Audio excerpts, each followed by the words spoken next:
Welcome back to the News at 4. I'm John Webb. 82 years. That's how long it took for one World War II soldier to return home. Today, his remains were laid to rest at the Idaho State Veterans Cemetery. KTVB's Cooper Morgan joins us live in studio this afternoon. And Coop, what extended this soldier's journey home? Well, John, like many soldiers at the time, he was reported missing in action during a conflict. MIA, his remains never found until in 2024 they were identified. Graves line the ground, each one marking a life given in service. Death has been swallowed up in victory. Where, O death, is your victory? Where, O grave, is your sting? Private Donald L. Schutz was one of those men. He was young, just 20 years old, fighting for the Army in World War II.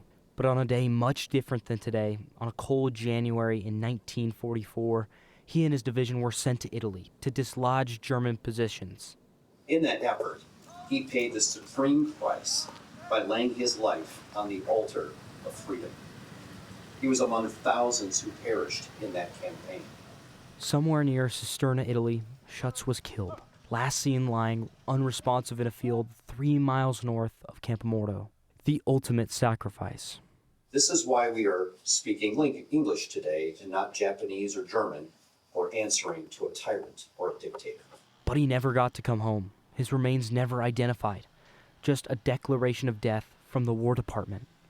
His parents, Moses and Sophia, and his siblings, Dorothy and David, never had a grave to visit. His family had no answers.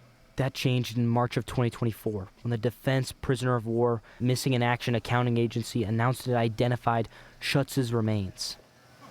So today, we welcome home one of our own. We honor a hero whose sacrifice tipped the scale toward freedom.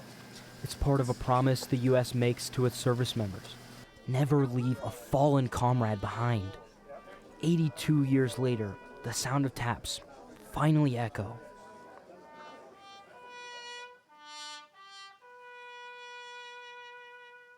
And is honorably interred, as that marker over there says, on hallowed ground, among our nation's best. Donald, we salute you and your family. And the folding of the flag commences, delivered to the hands of those nieces and nephews who are left. They say he belonged to the greatest generation, a young man who answered his country's call without hesitation. That we may live in America where we are free. Help us also remember that one of the best contributions of that freedom is family. Resting in eternal peace, at last. Donald L. Schutz never married and had no children, but he is survived by nieces, nephews, and extended family, and by the community that showed up to say thank you like those today, John. Yeah, a very moving story there, Cooper, and finally some well-deserved closure for their family. Cooper Morgan live in studio. Cooper, thank you.